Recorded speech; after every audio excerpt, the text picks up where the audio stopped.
Cet épisode du feedback est soutenu et porté par la plateforme en ligne Les Geeks des chiffres. Elle accompagne depuis 5 ans plus de 12 000 étudiants à préparer le DCG et le DSCG à distance, avec des taux de réussite entre 45 et 80% de plus que les moyennes nationales.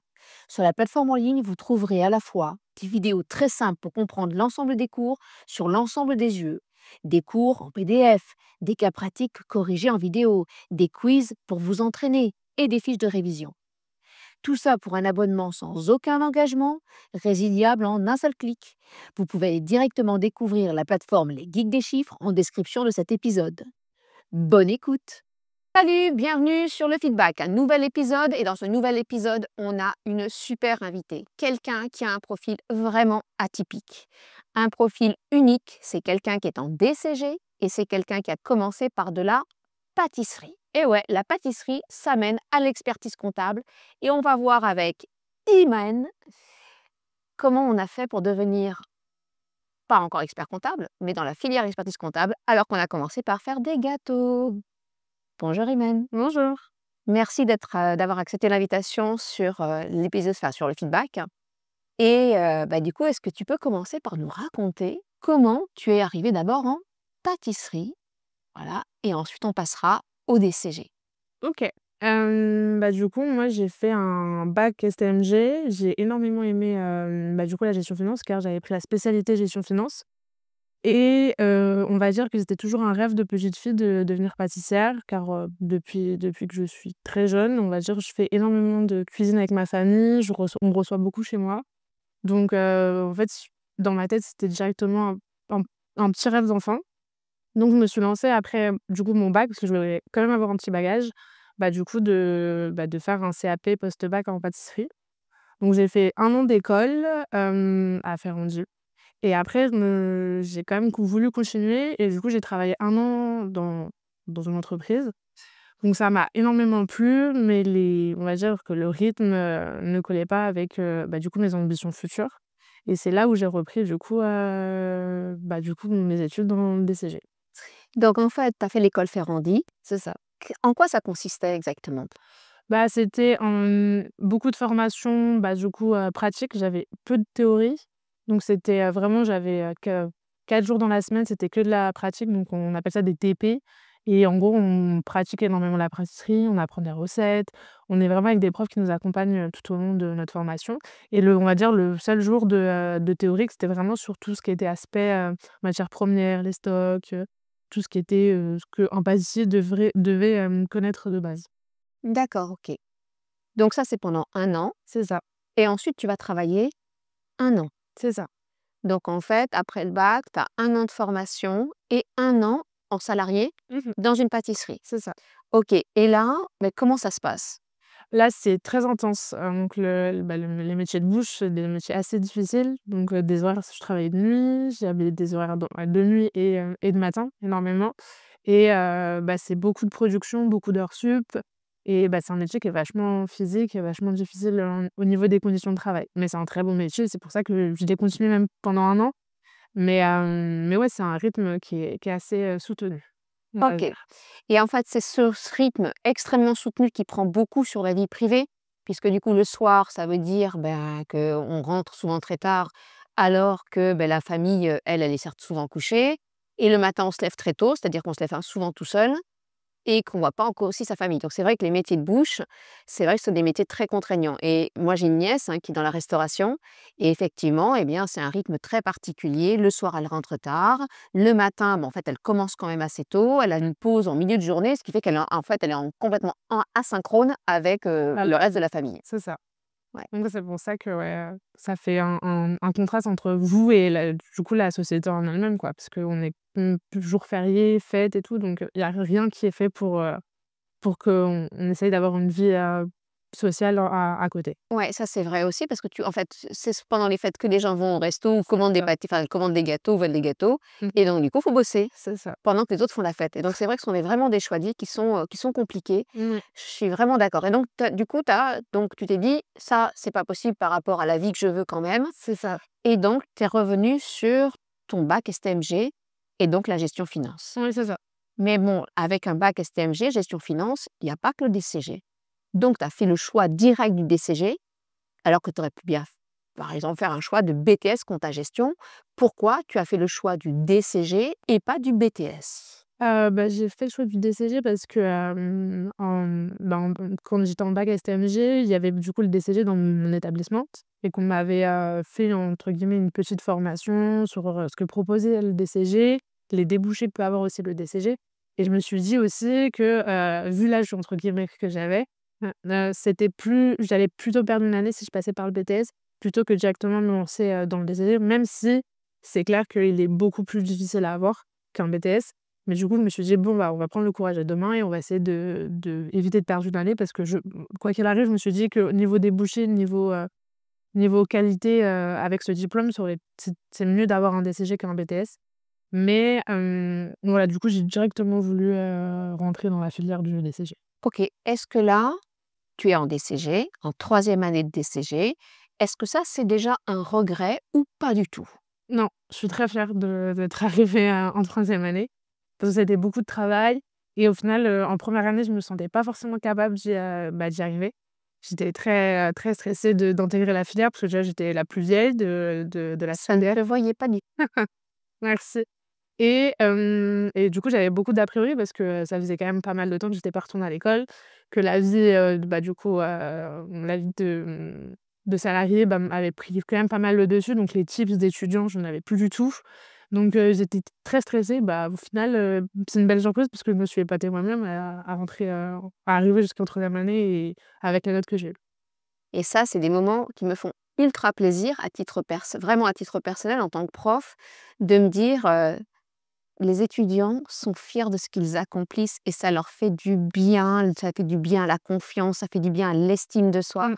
et je trouve ça tellement important d'être fier de soi. C'est tellement porteur en fait, que c'est vraiment des messages. J'espère que les gens qui vont écouter cet épisode vont bien l'entendre parce que ce sentiment-là, c'est vraiment je trouve que c'est presque inégalable, quoi.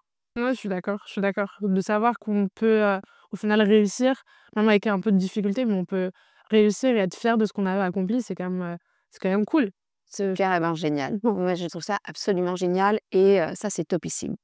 Donc en fait, c'est quelqu'un qui est venu donc tu t'es souvenu d'une présentation. Mmh. Ça, c'est aussi important parce que ça montre aussi qu'il faut faire connaître le DCG et aller dans les filières, enfin dans les lycées, aller voir, les élèves en classe pour leur expliquer et donc tu avais bien mémorisé quelque chose, tu avais déjà été accroché par cette présentation et donc ensuite tu as bien fait le choix et toi tu as fait un choix par rapport à ton âge. Tu avais cette impression d'avoir déjà perdu du temps, Mmh. voilà et tu as eu envie de rattraper, enfin en tout cas de ne pas perdre davantage en passant par le BTS, parce que c'est vrai que le BTS te fait rentrer en deuxième année et pas en troisième année, donc entre guillemets, c'est comme enfin ouais, comme une perte de temps.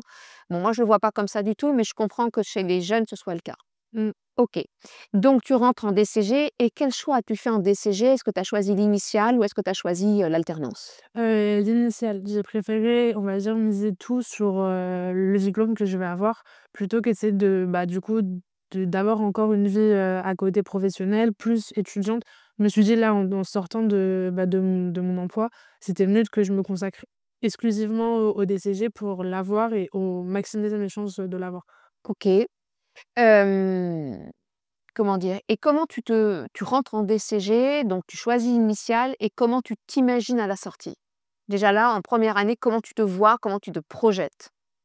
À la sortie du DCG? Ouais, comment tu t'imaginais en première année finir ton DCG? Comment tu te voyais? Je me voyais pas forcément, j'avais beaucoup d'a priori et je me suis dit que, pour moi, c'était très compliqué. Je me disais que j'avais la première année était dure parce que je me disais que j'allais pas forcément y arriver. Après, je me suis dit que je miserais tout, mais je me suis dit que si j'ai repris mes études, c'est pour faire, pas pour m'arrêter au DCG et pour faire un master derrière. Ça, c'est cool. Et là, ce que je retiens de ce que tu viens de dire, c'est que quand tu étais enfin, cette première année de DCG, tu as eu beaucoup de doutes, tu as eu des baisses de motivation, tu as eu envie d'arrêter. Oui, Alors, explique, parce que tu n'es pas la seule. Vraiment, tu n'es pas la seule et ce podcast, il est là aussi et surtout, il est là surtout pour toutes ces personnes, quel que soit leur âge, qui ont ces moments de doute. Certains, j'en suis sûre, ont arrêté, alors qu'en fait, il suffit de pas grand-chose pour mmh. continuer. Et est-ce que tu peux expliquer ce qui t'a fait tenir OK, on a le droit de douter, mais à un moment donné, qu'est-ce qui fait rebondir et qui réduit ou qui fait taire le doute et qui permet de continuer? Bah, moi, personnellement, dans mon cas, c'était vraiment, bah, du coup, j'ai des très bons profs en général et c'était d'en parler aux professeurs. Ils m'ont apporté pas mal d'aide et de soutien et aussi, c'est aussi d'être quand même assez bien entourée au niveau amis et au niveau proche. Donc j'ai pas mal d'amis qui m'ont dit de pas lâcher et aussi d'avoir juste, des bons conseils de ses profs et de sentir que nos profs nous soutiennent et nous pensent capables d'accomplir le DCG. Ça nous soulage personnellement de se dire que, bah, au final, si mon prof croit en moi, c'est-à-dire qu'au final, je peux le faire et que je peux, au final, y arriver. Ouais, ça c'est important. Non, mais mais pour ça, il faut être dans une filière avec enfin, dans un établissement avec des profs qui enfin, qui te connaissent ou qui vous Mmh. connaissent les étudiants. Et effectivement, quand un prof dit: «Tu vas y arriver», bah, il ne le balance pas comme ça en l'air. Bien sûr, il le sait, il a déjà repéré des choses, des compétences, Mmh. des aptitudes, une capacité de travail, une énergie et que souvent, ben voilà, c'est bon, la combo est présente. La vraie, c'est le travail. C'est ça. OK, et tu as dit aussi, ce qui était important, c'était l'entourage. Mmh. L'entourage, c'est donc, ceux qui sont autour de toi, donc j'imagine les personnes de ta classe ou des personnes dans ta classe ou des amis à l'extérieur ou ta famille. Oui, ouais, non, moi j'ai un très bon entourage en tout cas et oui, non, en tout cas dans ma classe, on essaie de se soutenir énormément. Je trouve que quand même dans ma classe, on a une très belle «cohésion» entre guillemets de classe où, voilà, quand on voit que quelqu'un n'est pas bien, on essaie d'aller le voir, d'essayer de remonter le moral et aussi j'ai eu, oui, pas mal d'amis à moi, en dehors du DCG qui m'ont dit qu'après tout ce qu'on va dire je traversais, là, je sais que c'est la fin et que je pou qu'au final, je suis capable de le faire si j'ai réussi à faire plein d'autres choses Mmh, avant. Donc voilà. et ça, c'est important aussi, je pense qu'il faut le souligner, il ne faut pas rester seul. Il faut jamais rester seul, il faut trouver la personne ou les personnes avec qui en parler. Alors là, c'est facile quand on a une classe, enfin c'est facile. C'est pas facile pour tout le monde, il y a des personnes qui Ouais. restent très solitaires dans la classe, mais normalement, il y a des personnes dans la classe, il y a forcément une petite équipe, au moins une petite équipe, quelques personnes avec qui on est potes. Après, il y a aussi les membres de sa famille, ses amis qui vont soutenir et je pense que c'est important. Il faut avoir un réseau d'amis, un réseau de collègues de classe, je sais pas comment on doit dire, des potes, des copains, enfin, j'en sais rien, comment les gens parlent entre eux, mais en tout cas un réseau d'amis, un réseau de classe et on peut aussi avoir des réseaux à l'extérieur. Moi, je pense par exemple, tu vois, à des plateformes ou à des groupes WhatsApp ou à des, comptes Discord qui peuvent exister, dans lesquels les gens peuvent aussi aller trouver du soutien, trouver des conseils pour tenir. Ouais, je suis d'accord là, je pense qu'il faut jamais rester seul quand on doute et qu'on a un petit mal-être. Je pense que la meilleure chose, c'est de communiquer.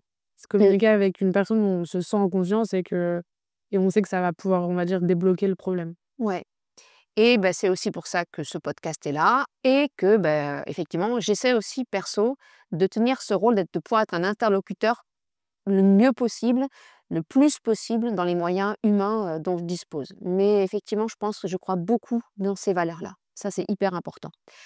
Est-ce que tu avais, quand tu es rentrée, une idée de ce qu'était l'expertise comptable? Non, c'était très flou pour moi. J'avais jamais fait de stage en expertise, j'avais jamais ni vu comment, on va dire, travailler un comptable ou quoi que ce soit. Je me suis vraiment basée sur, bah, du coup, ce que proposait le DCG dans ces matières et dans ce que, on va dire, les jeux qu'elle propose. Donc voilà, c'était vraiment à peu près ça mon seul aperçu. OK. Aujourd'hui, c'est plus clair?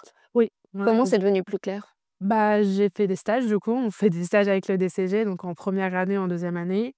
Et du coup, ça m'a énormément ouvert, bah, du coup, les yeux sur comment la vie quotidienne, on va dire, d'un comptable et d'un expert comptable. Et après aussi, je travaille, pendant les vacances dans un cabinet d'expertise. OK, et donc là, tu avances, tu es en avance sur ma question. Est-ce qu'on peut donc tu as fait le choix de l'initiale et certains disent, tu vois, qu'en DCG, vas-y, il y a tellement de taf que même pas en rêve, tu peux cumuler avec un autre boulot. Enfin avec un boulot, pas avec un autre, mais avec un boulot.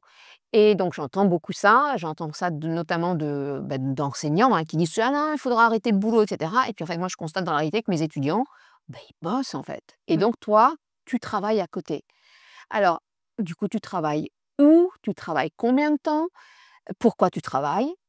Je travaille dans un cabinet, du coup, là où j'ai fait mon stage. Je travaille pendant les vacances scolaires parce que, du coup, là, hors vacances scolaires, on va dire, ça me j les le cabinet travaille pas pendant les week-ends, donc j'ai pas l'occasion d'aller travailler là-bas. C'est un cabinet qui se trouve dans Paris 17e et c'est une petite structure, pas très grosse, et On a le droit de donner les noms, hein, et il y a aucun problème. Si tu veux citer, il y a c'était aucun le souci. cabinet RCL Experts et Conseils. Merci au cabinet RCL de prendre, donc Iman sur les vacances scolaires. Ouais et non et du coup, je travaille environ de 9h30 à 17h30 avec 1 heure de pause et non, du coup, moi, j'ai voulu travailler dans un cabinet d'expertise pour aussi m'améliorer dans tout ce qui est compta, essayer de comprendre un peu mieux du coup, l'environnement d'un expert et oui, ça prend du temps, mais je trouve que déjà, vu de travailler dans un cabinet, du coup, c'est du temps qu'on gagne sur pas mal de choses, même sur, une question d'alternance, par exemple un futur master ou un futur DSCG. Et du coup, c'est un «investissement», on va dire, entre guillemets. Mais je pense que travailler, avec le DCG, c'est faisable, mais il faut être très bien organisé et essayer d'avoir une belle organisation, essayer de «tout faire correctement» entre guillemets. Moi, ce que je trouve bien dans ton choix, c'est déjà, du coup, c'est sur un autre temps que ton temps scolaire, c'est le temps des vacances. Bien Mmh, sûr, c'est un sacrifice puisque du coup, c'est moins de temps perso pour sortir, mmh, se reposer ou je sais pas quoi.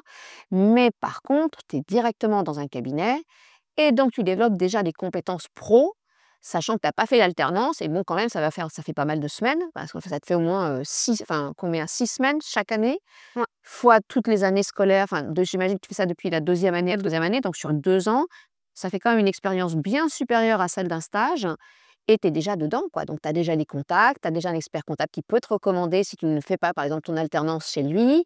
Tu as aussi des collègues avec lesquels tu travailles, même si c'est un petit cabinet, il y a quand même des collègues et donc là aussi, eh bien, ça développe des compétences et de l'expérience et du réseau.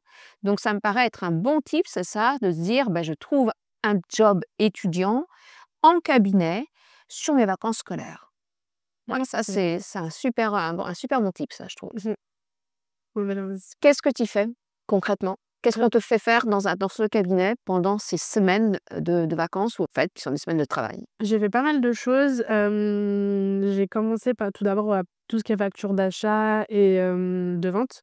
Donc on passe par un logiciel qui s'appelle Dex où on scanne et ça on va dire que les factures sont déjà entre guillemets «imputées» par un compte de charge et un compte de TVA et du coup et le compte, fournisseur et du coup on a juste à directement balancer sur, la compta. J'ai commencé par ça et après au fur et à mesure, j'ai commencé à saisir la banque via, du coup, les, transferts banques ou Ibix. J'ai fait aussi, bon, ils déclarent la TVA, mais j'ai fait de la saisie de TVA. J'ai fait aussi la saisie des salaires. J'ai commencé à un peu rentrer dans le logiciel Silae pour comprendre un peu comment ça se passe. Donc ouais, non et pas mal de DAS 2 aussi, pendant les vacances d'été. Du coup, non, c'est cool parce qu'on comprend je trouve qu'on comprend mieux les cycles, du coup, de la compta, de ce que font les comptables et on va dire ça nous a on est plus ouvert à l'environnement que fait d'expert comptable. OK, OK, très clair, très sympa et bien argumenté, je trouve. J'achète la solution. Donc tu arrives à gérer la scolarité. Tu l'as bien gérée cette scolarité au fait? Heu, Ça donne quoi les résultats à l'examen? j'ai des bons résultats en général, ça va. Je peux dire que Ah non, non, non, non, c'était pas ce que tu disais. Tu allais commencer par dire: «J'ai eu de bons résultats». oui, Il faut être fier de soi. Allons-y, balance tes notes. En éco, j'ai eu 11, en droit des sociétés, j'ai eu 14, en fiscal, j'ai eu 12, en compta, approfondi, j'ai eu 8,75. Après j'ai eu quoi? Après il y a quoi? Je sais pas, il y a la compta tout court. Ouais, compta, j'ai eu 11, SIG, j'ai eu 11. Ouais, donc en fait, ça va. Oui, ça va. Ça va Non, pour quelqu'un qui sait, quand même, on rappelle, arrêter dans la filière gestion, oui. 2 ans pour faire de la pâtisserie et travailler, 2 ans de déconnexion totale avec une filière qui exige de l'apprentissage, ta ta ta ta. Et puis donc tu rentres dedans avec des périodes de haut et de bas parce qu'en fonction de la motivation, de l'angoisse et cetera. Bon, résultat, tu valides et tu as même des points d'avance. Ouais. On est bien. Non, pour le coup, ce que je disais, je suis assez contente de mes résultats et du travail que j'ai fourni. Et ce qui montre aussi, je trouve que c'est important, enfin je pense que c'est important, c'est que quand on a peur, quand on ne se sent pas à la hauteur, quand on se dit, «Je vais pas y arriver», en fait, on est super mal placé pour le dire. Parce qu'en fait, si on t'avait écouté, Mmh. jamais on n'aurait parié sur toi. Ah oui, non, c'est clair. Alors qu'en fait, il fallait parier sur toi, clairement. puisque tu as sorti toutes les notes qu'il fallait, tu as des points d'avance. Ce DCG, tu vas, voilà, tu vas l'obtenir, c'est évident. Il n'y a aucune raison que cette dernière année ne soit pas comme les autres années. Et donc, quand on a des doutes, ces doutes ne sont pas la réalité. C'est ce qui se passe dans notre cerveau qui nous angoisse, qui nous stresse, qui nous freine. Et en fait, ça ne représente pas ce que nous valons. Et ça ne représentait pas ce que tu valais. Ça, enfin, je suis hyper, hyper contente parce qu'il me semble me souvenir qu'à un moment donné, tu voulais arrêter. Oui. En deuxième année, tu as eu, si je me souviens bien, tu as eu un creux. Ouais. Et c'était en genre, je viens plus en cours, je lâche l'affaire, je suis débordée par mon environnement, par le stress, et cetera. Et tu as failli tout lâcher. Mmh. Ouais, j'ai pas mal, la deuxième année était très, du coup intense parce que c'est la deuxième année, du coup, au BCG. Ça, il faut le dire à tout le monde, la deuxième année, elle est chaud patate. Oui, non, elle est très intense et il y a beaucoup de matières et oui, non, ouais, un bon décembre, vers ces du coup, ce mois-là. C'était très compliqué, du coup, entre, tout ce qui est, vie personnelle, vie en cours et toutes les émotions se sont mélangées et au final, j'ai littéralement voulu arrêter. Mais le fait comme on a dit auparavant, le fait de communiquer et de dire qu'au final, là, il y a un souci et qu'il faut en parler, au final, ça m'a découragée d'arrêter et au contraire, ça m'a donné le courage de continuer et de me dire qu'au final, j'en étais capable. Donc, tu nous as sorti un palmarès de notes, Froclass, et maintenant, j'aimerais que tu nous expliques un petit peu plus en quoi consiste le DCG. Et puis ensuite, je voudrais qu'on parle des UE difficiles, des UE compliqués, des UE qui ont demandé beaucoup de travail, de celles moins. OK? OK. Alors, vas-y, parle-nous du coup du DCG. Le DCG, du coup, c'est la filière de l'expertise. Donc c'est en gros en 3 ans. Donc ça se passe soit dans un lycée, soit aussi, je pense qu'on peut faire en école privée. Ouais, dans l'école privée, ouais. Du Ou même totalement à distance. Oui, Tu as aussi, ouais. En présentiel, en distanciel, ouais, il y a plein Mmh. de choses. Il y a pas mal de formats. Mais du coup, moi, j'ai préféré le faire dans un lycée, du coup, en public et parce qu'on est mieux encadré, je pense, en tout cas. Et du coup, on a plusieurs matières, donc on a 13 les matières, on les appelle les UE, du coup, on en a 13 et on va dire que c'est quand même assez large et assez général. Il y a beaucoup d'informations à ingurgiter et moi, les matières qui m'ont, entre guillemets, «posé le plus de problèmes», je pense, c'est tout ce qui est, économie, tout ce qui est mana, du coup, cette année. Et parce que c'est quand même je trouve que c'est des grosses matières où il faut pas mal rédiger, il faut quand même assez comprendre et mobiliser de connaissances et les mobiliser des fois dans les copies, c'est très compliqué, je trouve. Et on va dire les matières que j'ai le plus aimées, c'est plutôt le droit, tout ce qui est droit fondamentaux du droit, droit des sociétés, droit social aussi. Je trouve que ça rentre la logique rentre plus vite, et je trouve ça très intéressant. De manière générale, tout ce qui touche le droit, je trouve ça très intéressant. OK, donc toi, tes yeux préférés, c'est les yeux juridiques. OK, et celles avec lesquelles tu es le moins à l'aise, c'est les yeux de rédaction qui donc sont sur l'axe éco-mana. C'est ça. OK. Bon, mmh, pourtant ça se passe plutôt bien en mana. Si ouais, ça va. Oui, après on a eu un DST, en 2. Bon. Bon, voilà, donc du coup, on s'entraîne et c'est pas parce qu'on n'aime pas qu'on ne réussit pas, parce qu'en Oui, éco, tu as eu oui, au final, en éco, j'ai eu des meilleures notes qu'en compta, appro ou en et donc ça veut dire que c'est pas parce qu'on aime ou qu'on n'aime pas que ça va avoir une influence significative sur les notes mmh, qu'on obtient. non, du coup, non. Parce que moi, du coup, j'ai beaucoup révisé, du coup, l'éco, parce que j'avais très, très peur d'avoir une note éliminatoire et la compta appro, je l'ai révisé un peu moins que l'éco. Mais au final, je me suis mieux sortie en éco qu'en compta appro et au final, non, c'est pas forcément qu'on n'aime pas qu'on peut pas réussir, je pense. Voilà, donc ça, c'est important à retenir et donc on investit toutes ces UE, qu'on les aime ou qu'on ne les aime Mmh. pas et voire même si on a peur de certaines UE qu'on n'aime pas trop, on renforce encore plus son travail parce que ça va payer. Je pense que le travail te paye tout le temps de toute façon et que à partir du moment où on essaye de travailler, faire le maximum, on va récolter les fruits. Ouais, moi je Donc, pense aussi, je suis d'accord, en tout cas la filière des CG pour ça, elle me paraît très juste. Tu travailles, tu es récompensé. Ben, ça, je pense que c'est bien. Donc, ça veut dire que tu as pas besoin d'être un crack en rentrant. mmh, Si tu bosses, si tu es régulier, tu vas réussir. ouais, je pense aussi. Est-ce qu'on peut passer à la partie plus méthode de travail, organisation de ton travail, tes tips, voilà, justement pour réussir ce DCG et les yeux du DCG?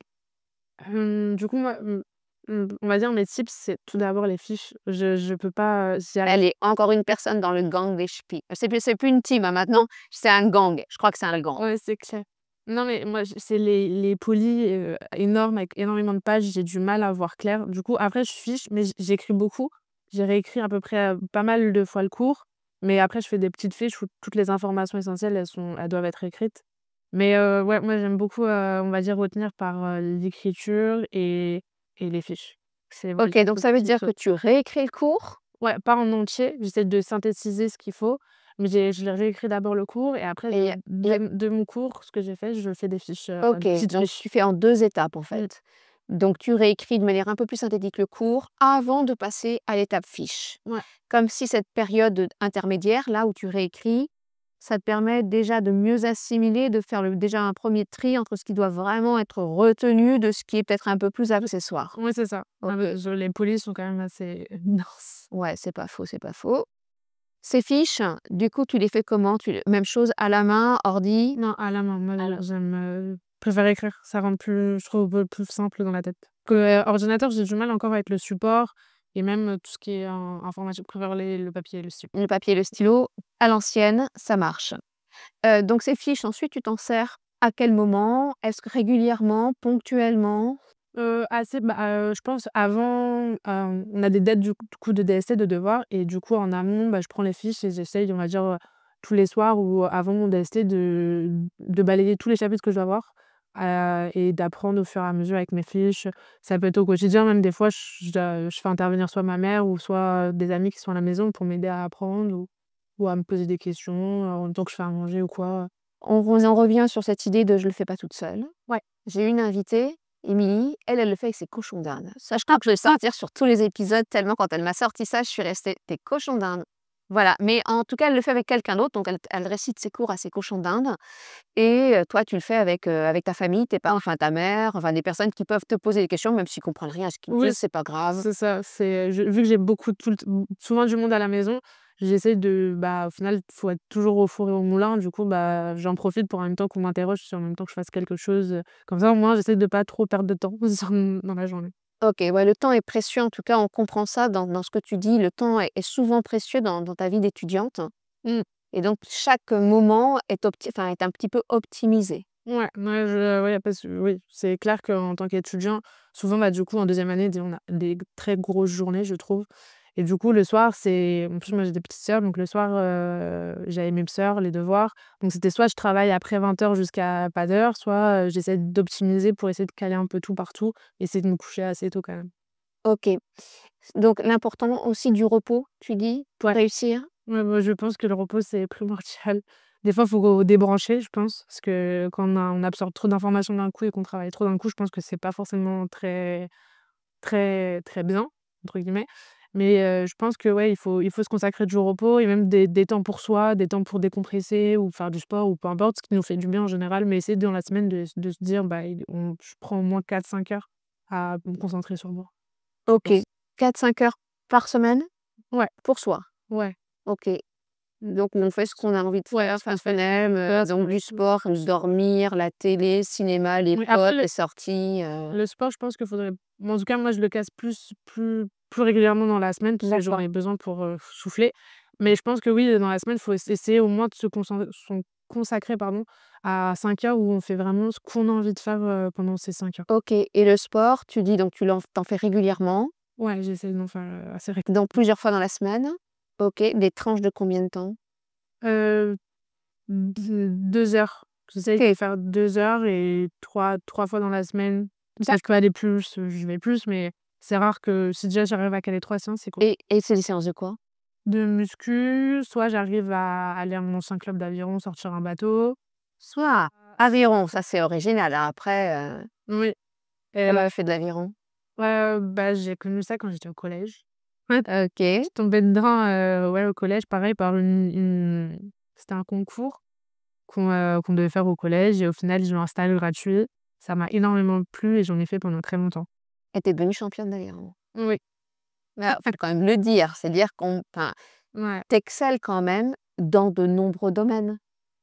Tu le dis pas souvent, mais Non. moi, quand même, c'est ce que je retiens. Tu as donc exceller puisque tu as été prise dans cette école de pâtisserie Ferrandi, qui est réputée quand même. Tu es devenue championne d'aviron. Bah, tu pas fait de l'aviron, tu es championne d'aviron. Ensuite, tu es en DCG et tu réussis tes yeux de DCG ta première année, ta deuxième année. Donc voilà, tu performes. Il faut le dire, il faut être fier. En tout cas, moi, je le suis, vraiment. Donc, des fiches, tu révises, tu apprends, tu te poses et donc tu expliques bien qu'il faut s'octroyer ces pauses et faire du sport régulièrement, que ça n'empêche pas, bien au contraire, de réussir et de rester maître de son parcours en fait. Non, je pense qu'en tout cas, moi, je sais que le sport, c'est un peu ma entre guillemets «ma thérapie» où j'ai besoin d'en faire pour un peu décompresser, même si je sais que des fois, on n'a pas forcément envie d'y aller ou même, c'est compliqué dans la semaine quand on a juste envie de se poser et regarder une série. Mais c'est clair que je pense que ça fait du bien au moral et même à son corps en soi. Le sport, c'est toujours quelque chose qu'il faut garder, je pense, en tout cas. Ok, très bien, c'est enregistré. Est-ce que, en dehors de tes cours, dont tu as dit qu'ils étaient volumineux, de tes fiches, est-ce que tu as utilisé d'autres ressources comme, je sais pas, des bouquins, tu as acheté, des vidéos que tu as regardées, une plateforme à laquelle tu t'es abonnée? Non, pas forcément. Je sais que quand j'ai voulu rentrer dans la filière du DCG, j'avais acheté un petit, Juno, condensé de fiches, mais ça m'a pas forcément convenu. Au final, je les ai pas beaucoup traités et après on a aussi gagné avec, les journées d'intégration des petits livres et tout. Mais je trouve que les cours, que me fournissent mes profs sont assez bien et assez conséquents et ils balayent assez bien le programme. Du coup, j'ai pas besoin de d'autres choses que les cours que me fournissent mes professeurs. Et ta confiance. Ouais, j'ai énormément confiance en mes professeurs. Ça c'est cool, c'est hyper important d'avoir confiance, hein. Avoir Mmh. confiance en soi et avoir confiance avec les gens avec lesquels on travaille, les profs et puis, aussi les personnes, enfin les autres de la classe avec qui on peut travailler. C'est bien d'avoir confiance, ça permet vraiment d'avancer. Je suis d'accord aussi et je trouve toujours que quand on n'a pas confiance dans les personnes avec lesquelles on travaille, en fait, on perd du temps. Au lieu de perdre du temps à avoir confiance, mais vas-y, aie confiance et les gens, elles sont là pour ces gens sont là pour ça, ils ont bossé, ils sont diplômés, ils ont de l'expérience. Qu'est-ce que tu veux de plus? Vas-y, prends-les, sers-toi et profite et puis économise quoi un petit peu. Ouais. Mmh. OK. Est-ce que, avant les examens, tu as une stratégie à toi? Heu, Pas forcément. Je sais qu'avant les examens, je prends le classeur et j'essaie «d'étaler» entre guillemets tous les chapitres. J'essaie de un jour, je fais du chapitre tant à tant, l'autre jour du temps à tant et par contre la veille avant l'examen, j'essaie de tout relire pour essayer de garder tout dans la tête. OK. Tu nous as pas parlé des exercices. En classe, tu fais forcément des exos. Est-ce que les exos que tu fais en classe, tu les refais chez toi, Ouais, ou pas? ouais, non, ouais, pas pour, du coup, pas pour, tout ce qui est droit, ça je refais pas. J'essaie de bien apprendre le cours, essayer de reprendre les cas, mais de bien comprendre, mais c'est surtout, ouais, pour tout ce qui est finance, compta approfondi, contrôle de gestion, je refais énormément les exercices, voire 2 à 4 fois le même exercice, si j'ai pas compris et si j'ai encore des fautes. D'accord, très bien. Donc là, on répète, on répète, on répète. Mmh. Tu n'es pas la première à dire que sur le droit, en dehors de ce qui est fait en classe, en exo, tu ne reprends pas et tu restes sur le cours, le cours, le cours. Et par contre, et tu n'es là encore, tu n'es pas la première sur les parties techniques, enfin quanti, moi j'appelle quanti, donc tout ce qui est compta, contrôle de gestion, finance. Là par contre, exo, exo, exo, et je les refais jusqu'à ce que ma réponse soit nickel. Ah ouais, non, je pense que c'est ça la clé du succès surtout dans ce genre de matière. Parce que souvent, il y a énormément de choses à retenir, des petits trucs, je pense qu'il faut refaire, faire bien de ne pas effacer si on a faux et de mettre en encadré là où on a eu des erreurs pour bien que ça nous interpelle et pour pas qu'on la refasse. Ouais, je Je suis pense que d'accord. vraiment Ouais, donc ces erreurs, elles sont source d'enseignement et donc ça permet de dire: «Ah ça je l'ai loupé, alerte, attention, faut que ça rentre en mode vigilance». Ouais, je partage assez cette méthode. Je la trouve vraiment bien. Est-ce qu'il t'est arrivé d'être en retard sur ton programme? ah oui, oui, oui, oui. Comment tu as géré? Bah, j'essaye je travaille plus tard du coup, je vais pas mentir. Tu renonces à tes heures de sommeil? C'est ça, voilà, ça m'est déjà arrivé d'avoir du retard, par exemple, sur des fiches ou ce genre de choses. Bah, du coup, faut faire et il y a le sommeil qui passe après. OK. ou par exemple une séance de sport qui est annulée ou une sortie du coup entre copines qui est reportée. Mais ouais, non, faut faire des fois, le retard, bah, ça prend le dessus et il faut faire des «concessions» entre guillemets. OK. Tu les regrettes ces concessions?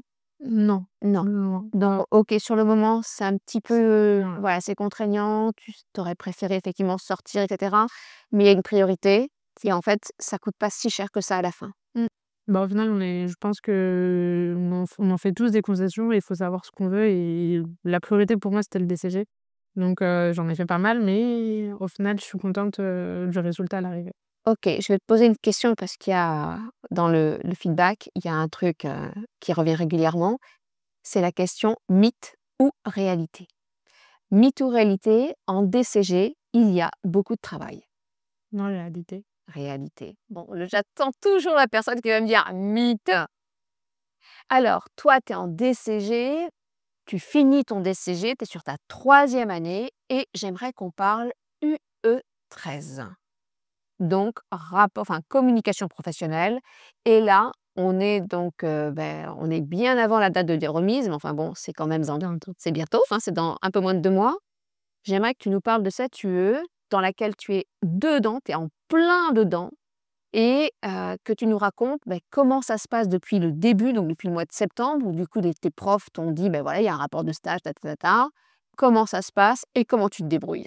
Du coup, bah, au début, c'était assez vague, puis après on a eu, bah, du coup, les séances entre guillemets «attitrées» à avec le professeur qui nous explique, ce qu'on doit fournir, ce qu'on doit entre guillemets, «récolter», au sein de notre stage, parce qu'il y a pas mal de choses à Donc ça, c'est des choses qui ont eu lieu avant? avant. Ce dont tu parles, c'est des choses qui ont eu lieu l'année dernière, avant le départ en Non, stage? ouais, avant le départ en stage, on a eu, D'accord. une journée où le professeur nous a pris et il nous a dit: «Bah, faites un petit cahier de bord, écrivez ce que vous avez fait au quotidien et essayez de prendre aussi des photos de ce que vous faites, au cabinet avec l'autorisation du cabinet». Et après on a eu en septembre, du coup un nouveau point sur tout ce qu'on avait fait pendant le stage. Donc ça, on va faire une toute petite pause. On rappelle, on va en stage. Avant de partir en stage, on tient un tableau de bord avec toutes les tâches qu'on effectue et on pense à dire, du coup, en quoi ça consiste, la durée, les résultats qu'on obtient, les ressources qu'on utilise, le logiciel, les fichiers, je ne sais pas quoi, effectivement. Et autre tips, on screen. On prend des images, donc des saisies, des documents, des factures, de l'utilisation du logiciel Dext par exemple. Mmh Ça, mh. c'est super important parce qu'on ne sait pas ce dont on aura besoin, ça va dépendre du sujet. C'est ça. Donc on est prudent et on s'organise avant d'aller en stage. C'est super important. OK, ensuite, vas-y. Du coup après arrivé septembre, on a du coup une séance encore avec les professeurs sur, du coup le contenu du rapport de stage, les grands pros du thème. Alors vas-y, est-ce que tu peux nous en parler? Du coup, on a tout d'abord tout ce qui est introduction, donc présentation de l'entreprise, avec tout ce qui est statut juridique, nombre de salariés, donc tout ce qui englobe de manière générale l'entreprise. Et ça, c'est sur 4 pages. 4 pages maximum de présentation de l'entreprise, ce qu'elle fait, son organisation, ses outils, ses moyens. OK. Et après on a la deuxième partie qui est le processus. Donc il faut trouver un processus, de ce qu'on a fait, au cabinet, donc ce qu'on a répété plusieurs fois pour essayer de bien comprendre ce processus. Et enfin, on a du coup le thème qui doit être OK. rédigé.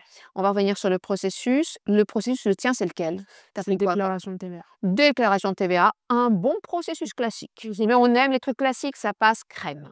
Processus TVA, donc là, c'est 6 pages 6 pages. maximum. OK. Et sur ce processus, qu'est-ce qu'il faut faire en fait? Faut décrire étape par étape, ce qu'on fait en amont pour arriver jusqu'à la déclaration de TVA.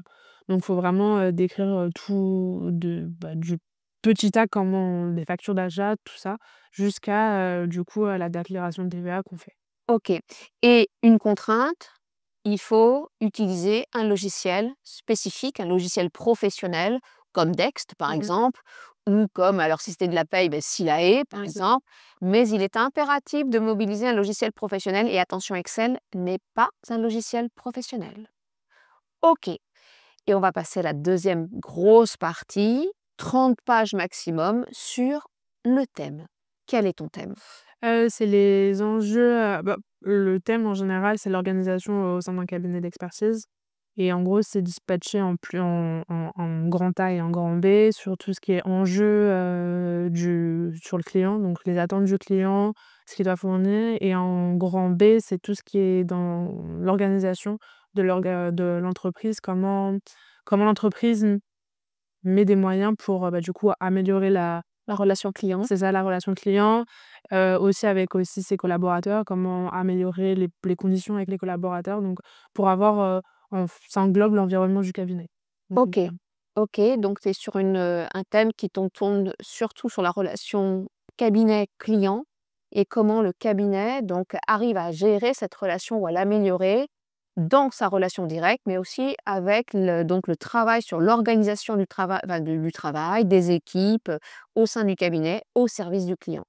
OK, très clair comme thème, c'est cool même, c'est plutôt cool parce que du coup ça mixe plein de choses et tu dois parler management en plus. ouais. Quelle chance! Ouais.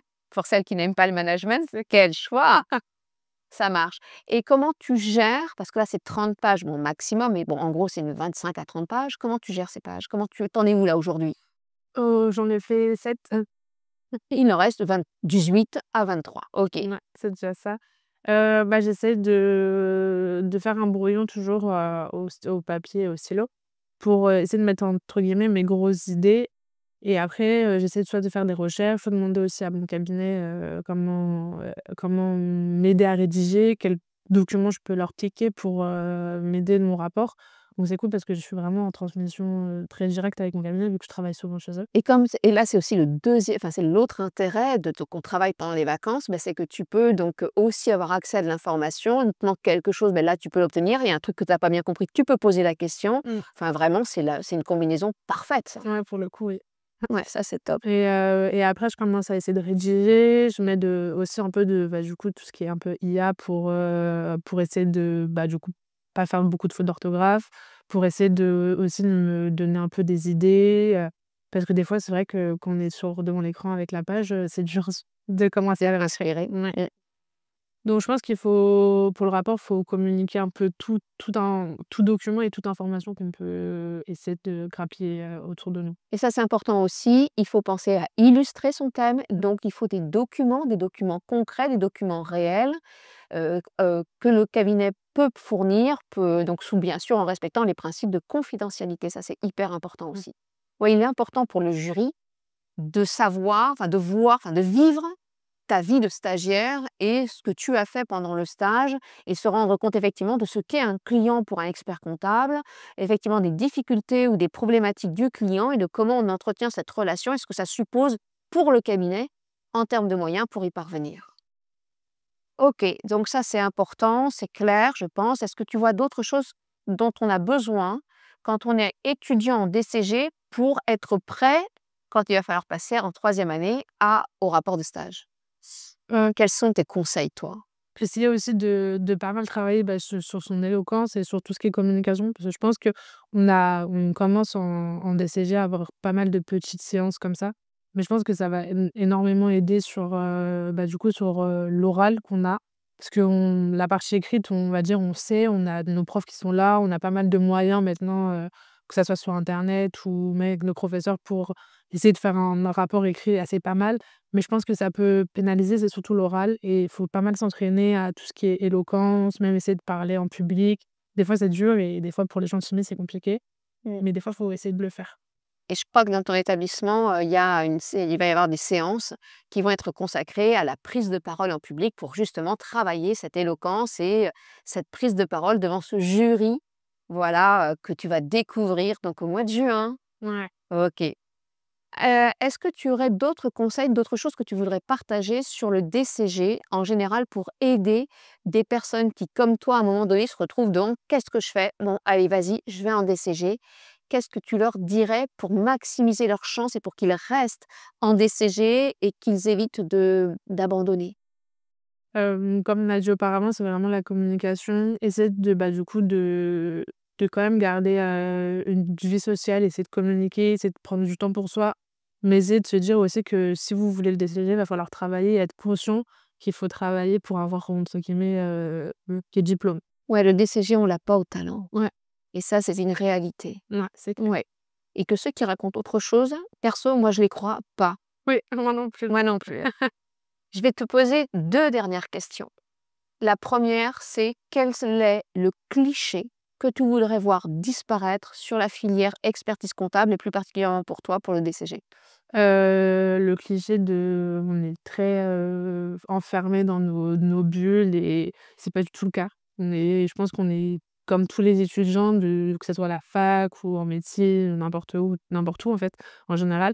On est des êtres humains, on communique, on n'est pas en train d'être renfermés sur nous-mêmes, on parle, on a une vie étudiante aussi.